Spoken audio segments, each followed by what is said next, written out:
have a whole lot of programs, really didn't have any active programs to help inmates. One, to cut down on recidivism. Two, we bring people and they get sentenced to jail, and a great number of our inmates suffer from mental illness, and a great number suffer from addiction. So early on, we partnered with Families Free, and I'm going to let them, the representatives from Families Free, talk about that, what they do here in just a minute. But we also saw a need to get inmates who are skilled, there's a shortage in the workforce, so we wanted to create a program where inmates can start into our work release program, and the only way that they're going to get out into the workforce and not reoffend is that something has to happen that changes things. And Families Free has a proven track record of helping inmates do that. So the idea behind this is parameters will be set up for an inmate to apply for this program, and hopefully years before they're released, they will be out on work release and be able to get a job where they will be paid a salary, and that salary comes back to a fund that one will funnel off to child support first, fines and costs second, and then they will be able to bank the rest, so that when they leave here, hopefully they, in the best case scenario, they get caught up on their child support, fines and costs are paid off, or at least they have an avenue to be paying those off, and some money in their pocket so that they can, once they leave this jail, they can start life. And we've had a couple years of a track record where they're working on a job, they have a skill, and with the help of Families Free, they get in the right mindset that they don't have to live as they lived the life that caused them to come to jail to begin with. So, having said that, I'm going to turn it over to Lisa Tipton with Families Free. Thank you, Sheriff. Hello, my name's Lisa Tipton, and I'm the Executive Director of Families Free. Families Free is a licensed substance abuse and mental health facility taking care of individuals and families in the 1st and 2nd Judicial District. Our largest office is here in Johnson City, and we also have housing for women and children in Johnson City, most of whom have been involved with the criminal justice system at some point in time. So we have been working for about 14 years with individuals who are incarcerated. We started working with incarcerated women about 14 years ago and are so grateful for the opportunity. This is going to bring so many people in our community, because when people see stories on the news or you drive by this big old nice jail, there are hundreds of men and women who are in the jail, and it's the best time many of them have had to think about the choices and the things in their lives that have led them to a jail cell. But what we see at Families Free is it isn't just those who are incarcerated who are affected by their choices. It's the children that are on the outside, it's the family members on the outside, grandparents on the outside, and we're just so happy to be able to come alongside Sheriff Sexton and his vision for people to be made whole for all the different things that we enjoy in our lives, whether that's health, employment, family relationships, dental care, vision care, and at the core of all those things, a real sense of purpose.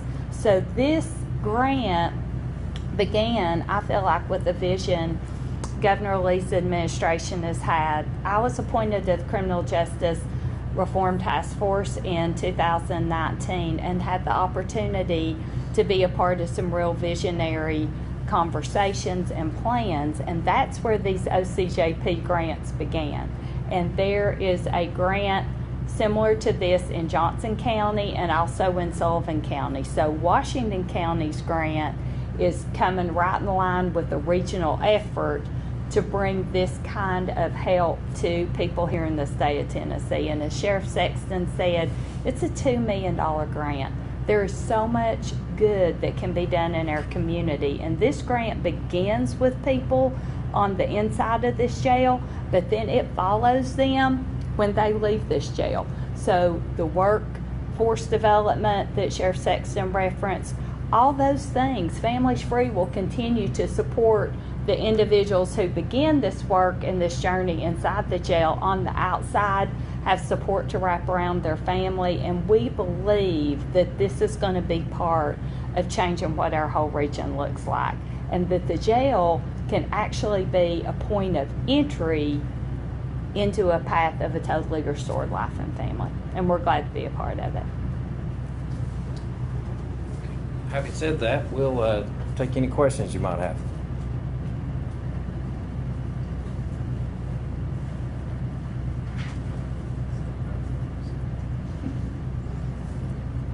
Can you give us a little more detail about, the way that this program will work, about the things you'll be doing? On the Families Free side? Sure. Absolutely. I'll let you guys. Hello, my name is Melody. I'm the reentry manager of Families Free. So the way the grant works within the jail is, like Sheriff Sexton had mentioned, the inmates will sign up for classes. They're all evidence-based. It's an evidence-based program. They will sign up for the classes that they seem desirable, and we go through, we try not to have a wait list, but we allow 12 individuals in each class, each for females and each for males. So they're gender-specific classes. They're not in there together. And so what we do is we run through 12 weeks, majority of the classes are 12 weeks, curriculums, and just really getting to know them better, to them, building that rapport with them and giving them the hope that it doesn't have to end here. And the biggest thing is, while we're doing that, there's a re-entry aspect of the whole entire grant, which allows them to have access to resources on the outside. So you'll have a re-entry specialist come in and work with the individuals about inpatient, long-term inpatient, sober living houses. Where are they going to go instead of going back to the same community in the same area that they were involved in earlier? So it's really, we're working on coping skills and, learning that generational trauma is a true thing. And so working in these classes helps them realize that the way that they were raised may not look like, or may not be what they thought it was supposed to be. And so it's working on a lot of trauma to know that they don't have to continue to come into jail and to live the same life that they've been living. So it's every class, we're going to have 4 evidence-based classes. It's 12 weeks. It's all, you have 12 weeks for men, 12 weeks for women, so they're running concurrent, of course, in different training rooms. So it allows a lot of access to individuals to get the help that they need. And Sheriff, tell us about, how often are folks you seeing the same folks over and over, and is there a common thread? There is a common thread. In my over 32 years now in law enforcement, started out with arresting the grandfather, and then you get the father, and now you're having the grandson. We see this all the time, and that's the thing about programs like this. You can put someone in jail and they're going to get quote unquote clean and sober, but they never become whole. They never see anything other than the system they grew up in, the way things are through their family, and when they get out, I can't tell you the number of times that I've seen inmates stand outside that jail when they're released, and you talk to them and you say, "Where you going?" "I don't know. I don't have nowhere to go. Don't have any money in my pocket. Don't have a job."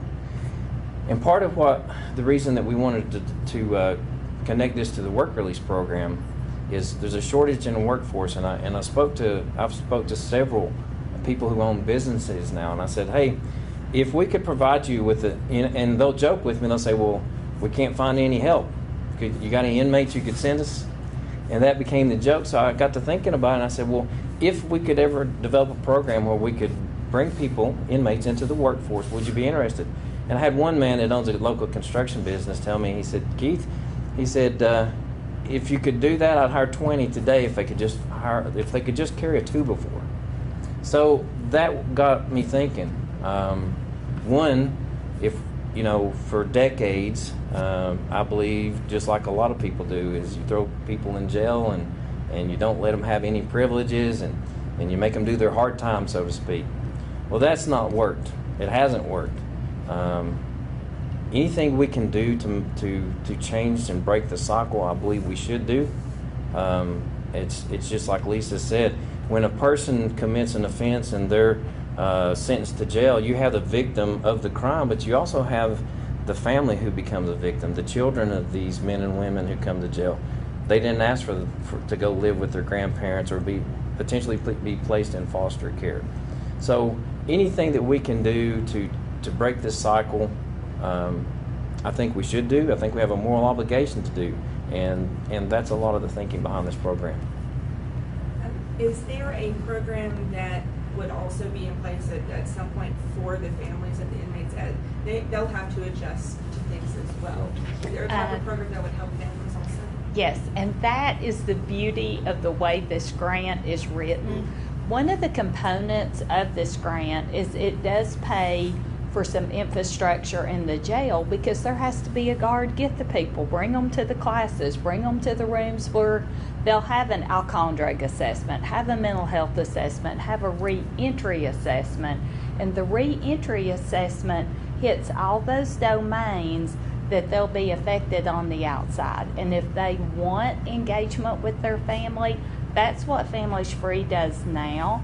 And we engage families and just provide a very holistic approach for everyone in the family to move into the kind of life that's a lot more productive, healthy, and yes. So Families Free works now with Department of Children's Services, also Department of Human Services. So we're in a lot of different settings, but our message is always meeting people at the point that they interface with the system.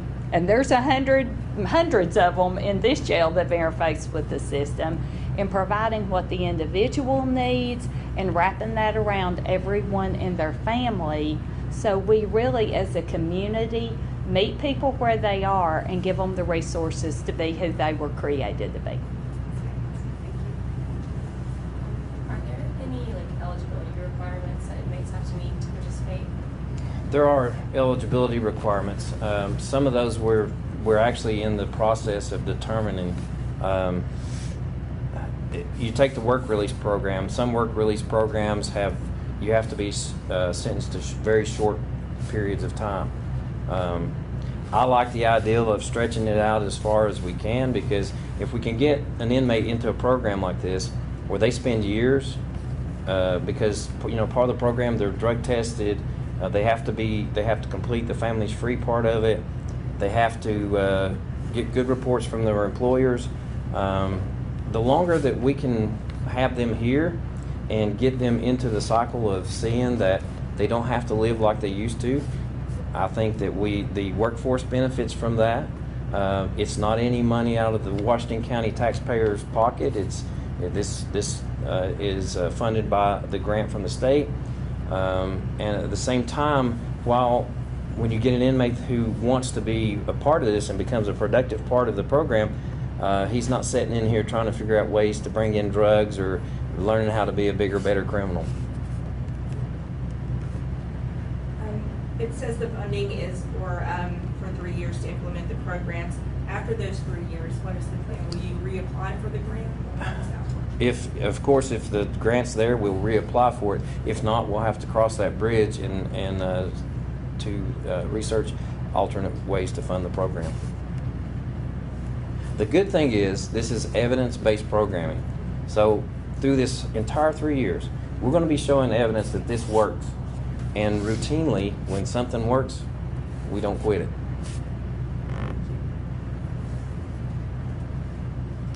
Any other questions? Do you find this is a program that within the inmate population is something that are asking for? Absolutely. When I first came in office, I would walk the halls and inmates, I try to talk to the inmates. I want to know what's going on in this detention facility. And one of the requests that they always have is, we would like to see Families Free. So we brought Families Free in. And now, instead of requesting, when they see me, they thank me. I'm not paid by Families Free as a promotional person. We've just seen that this program has worked. I'm all about bringing in anything that helps people recover It's not costing the taxpayer anything to do this. And I just, as I said before, I feel like we have a moral obligation, even though they've committed crimes and they're in here for whatever reason, they're still human beings. And we have a moral obligation to do everything we can do to help. All right. Thank you all. Thank you all. Thank you. Thank you.